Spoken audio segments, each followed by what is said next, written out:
Jacques Derrida, marge de la philosophie. Derrida est souvent porté par une attention diminutive qui diminue de manière insistante.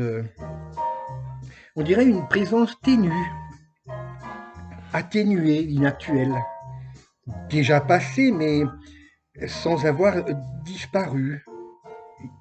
Diminuer le son pour entendre l'insoupçonné, baisser la lumière pour voir l'inframince. C'est que l'esprit n'est pas. Il n'a pas de présence.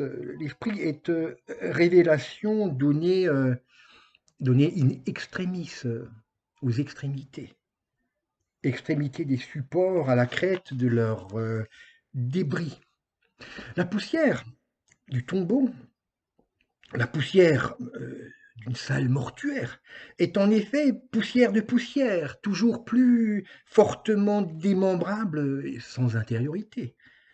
Elle peut encore se diviser même lorsqu'on croyait toucher au fond. Isoler un élément dans la poussière, c'est tomber sur un fragment lui-même sécable, composé de parties déjà disjointes en particules, composé d'autres particules, de sorte que, au bout de sa dissémination, la poussière montre encore un fragment à décomposer.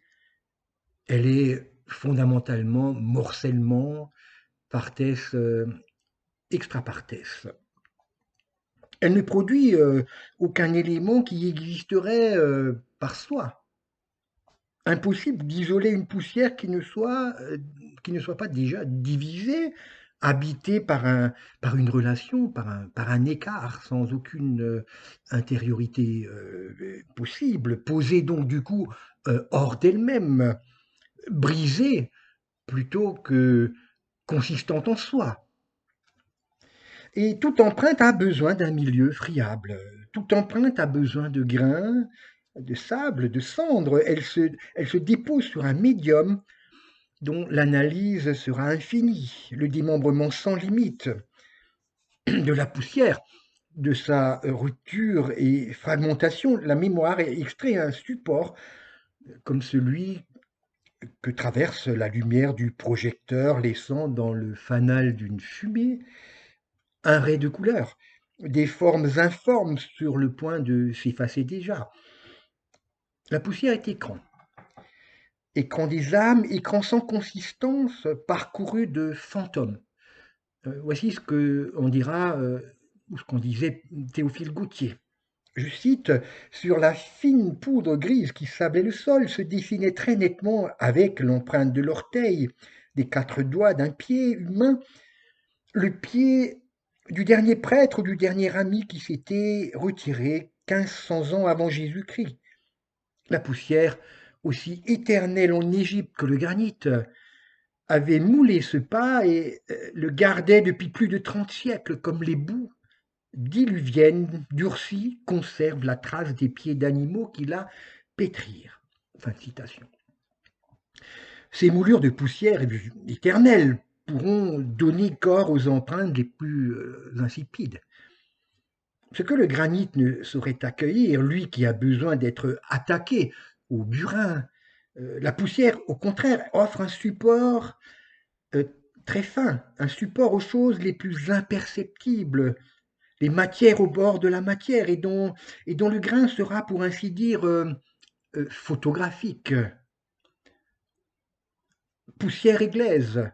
Nous sommes bien là dans le registre de ce qui coule, de ce qui relève de la boue, une moulure informelle que Platon avait posée à l'extrémité de l'idée, de l'eidos, de la forme. La boue qui, selon Platon, n'est que la forme la plus délurée du devenir, incapable au fond de fixer la moindre image stable, de se stabiliser de manière fidèle à un modèle. La boue se place, en ce qu'elle coule, au bord de l'ontologie, à l'extrémité indépassable de tout ce qui n'est pas l'être. Une fange limitrophe qui nous ferait basculer hors de la pensée et de la contemplation décrottée de l'essence ou des essences. Et c'est cette boue illétique, ces poussières divisées, disséminées qui apparaissent dans un mouvement que Derrida appellera architrace, apparaissent donc comme un support de l'esprit fossile, esprit des plus indiscernables, des plus aériens. Se lève alors en cette diminution, dans cette diminution même de la matière, de sa densité, de sa stabilité, des spectres posés hors de toute présence durable, mais qui viendront pourtant hanter le temps. La trace n'est pas du temps, elle est ce qui se marque sur son bord, hors de lui, comme sur un papier aluminium qui retiendrait toutes les incorporations, la contreforme repoussée dans un milieu infiniment friable.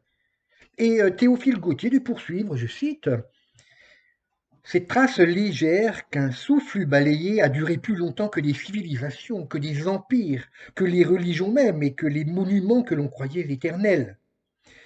La poussière d'Alexandre lutte peut-être la bonde d'un tonneau de bière, selon la réflexion d'Hamlet, et le pas de cet Égyptien inconnu subsiste au seuil d'un tombeau. Fin de citation.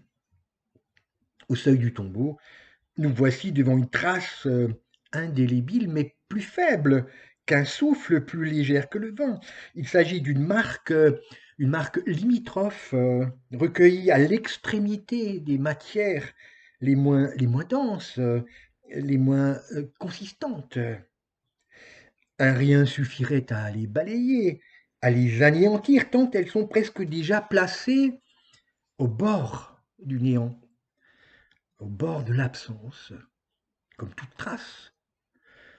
Au dehors du sujet, en tout cas, sujet mis en bière dans le texte de Théophile Gautier.